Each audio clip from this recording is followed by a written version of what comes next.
वनवास का यह 13वां वर्ष एक राजा नहीं, एक तपस्वी मार्ग पर है। सीता के वियोग में राम भटकते हैं, न क्रोध में न प्रतिशोध में, बल्कि धर्म की राह पर।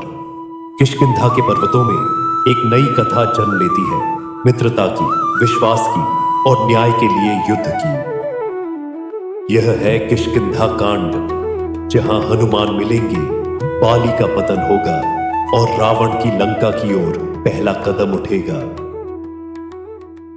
लक्ष्मण, इस पंपा सरोवर की शांति मेरे मन के तूफान को और भी तीव्र कर देती है। सीता की स्मृति हर क्षण, हर सांस में प्रतिध्वनित हो रही है।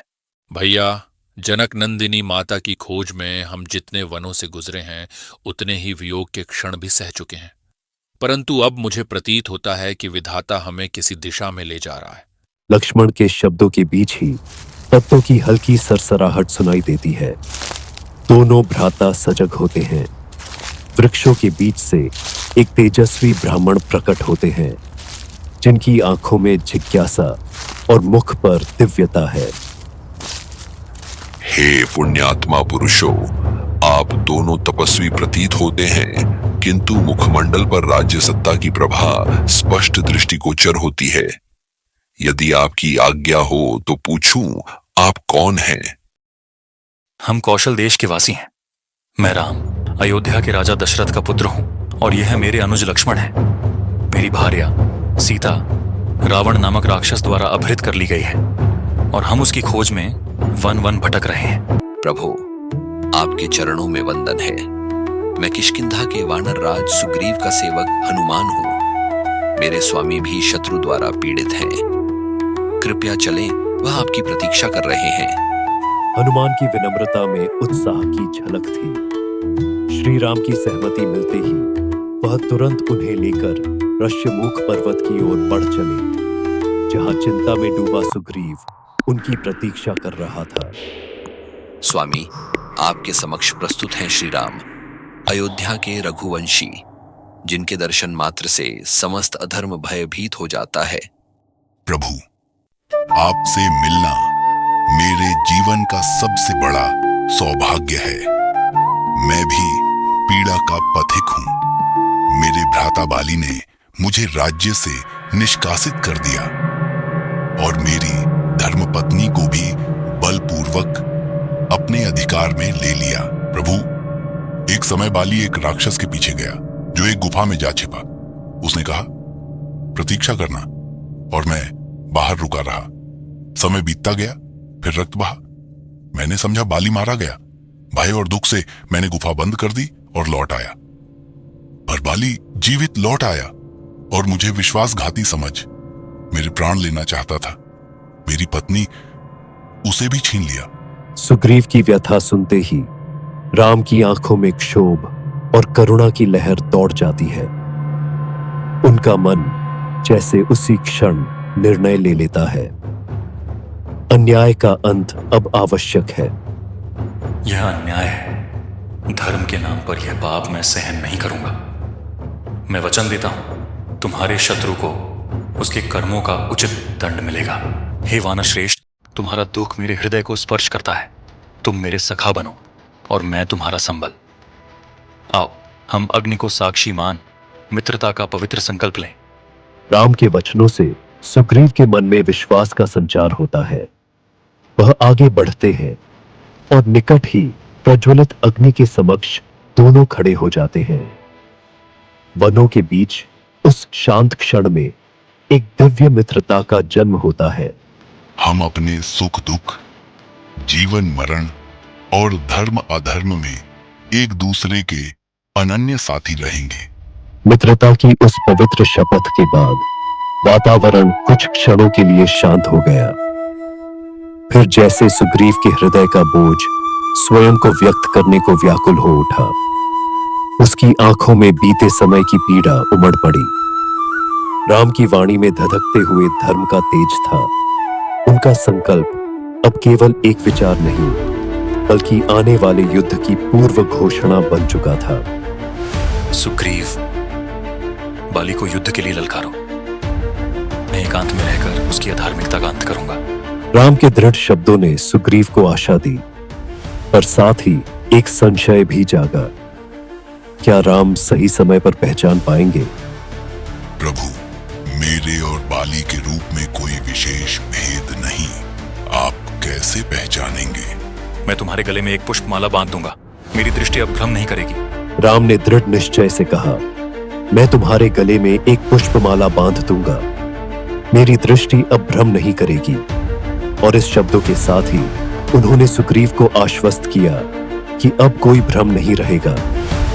कुछ ही क्षणों बाद बाली और सुग्रीव के बीच युद्ध छिड़ा और सुग्रीव ने बाली को युद्ध के लिए ललकारा। बाली, मैं तुम्हारा छोटा भाई सुग्रीव आज तेरे समक्ष खड़ा हूं, न्याय की पुकार लेकर।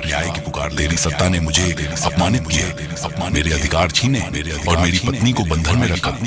आज मैं तुझे धर्म युद्ध के लिए ललकारता हूं। यदि तुझे अपने बल पर गर्व है तो बाहर आ। सत्य और असत्य के बीच ये रणभूमि आज गवाह बनेगी। कौन है योग्य, कौन है अधर्मी, कौन? सुग्रीव, तू अब भी जीवित है, ये देखकर ही आश्चर्य हो रहा है। भाई के रूप में तू जब मेरे समक्ष निर्बल था, अब किसके बल पर मुझे युद्ध की चुनौती दे रहा है? आज आ सुग्रीव, आज देखता हूं तू कितना बड़ा योद्धा बना है।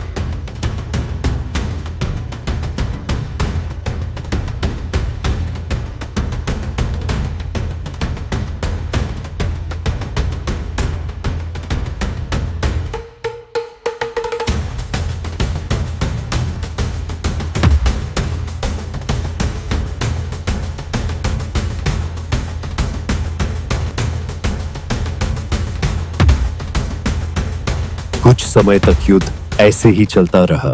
फिर सुग्रीव की हार लगभग तय दिखने लगी, लेकिन तभी राम का बाण गुप्त रूप से बाली को लगा और उसकी जीवन रेखा पर एक गहरा असर पड़ा। रघुकुल के योद्धा होकर भी आपने मुझे छिपकर बाण मारा, यह कैसा धर्म है? हे वानर श्रेष्ठ, तुमने धर्म का त्याग कर अधर्म का वर्ण किया। अपने ही भाई की पत्नी को अपहृत कर तुमने राजा नहीं, राक्षस का स्वरूप धारण किया। यदि ऐसा है तो मैं अपने कर्मों का दंड स्वीकार करता हूं, परंतु मेरे पुत्र अंगद की रक्षा करना। मैं वचन देता हूं, अंगद को मेरे पुत्र के समान स्थान मिलेगा। इस वचन के बाद तारा ने अपने पति बाली के शव के पास विलाप करना शुरू किया। उसकी दुख भरी आवाज ने जंगल को गूंज उठाया। हे नाथ, आप हमें छोड़ गए, मैं किसके सहारे जीवन जीऊंगी?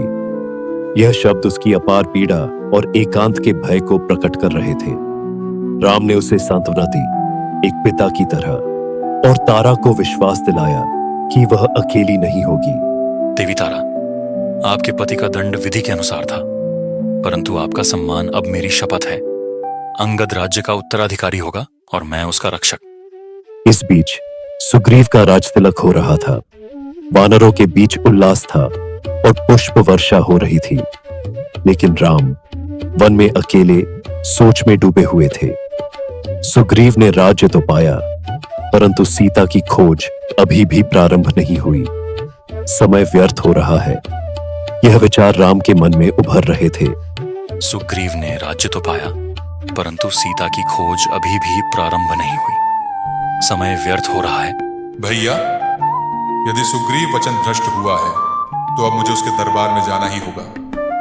मैं उसे स्मरण कराऊंगा, राम का वचन पत्थर की लकीर होता है। लक्ष्मण का क्रोध बढ़ता जा रहा था और वह दृढ़ निश्चय कर चुके थे कि सुग्रीव को उसकी गलती का एहसास दिलाना होगा।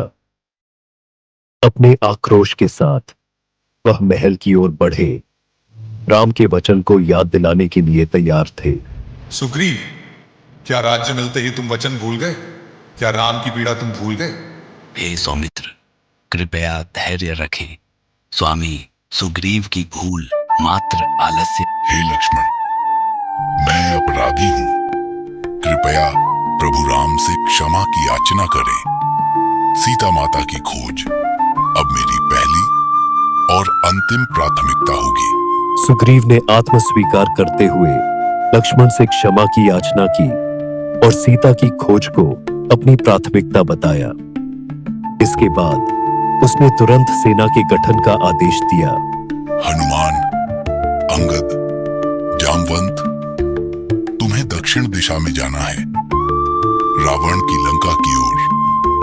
वहां कहीं सीता माता होंगी। हे हनुमान, तुम्हारे भीतर बल, बुद्धि और भक्ति का त्रिवेणी संगम है।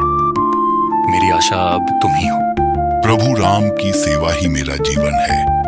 अब मैं उड़ान भरता हूं उस दिशा में जहां माता सीता होंगी। यदि यह पौराणिक गाथा आपके हृदय को स्पर्श कर गई है तो कृपया इस चैनल को सब्सक्राइब करें और घड़ी के आकार के घंटी चिन्ह पर क्लिक करें ताकि रामायण की अद्भुत कथाओं का अगला अध्याय आपको अपार प्रेरणा दे सके। इस दिव्य यात्रा में हमारे साथ चलें, जहां हर शब्द में वीरता, प्रेम और आध्यात्मिकता का संचार होता है।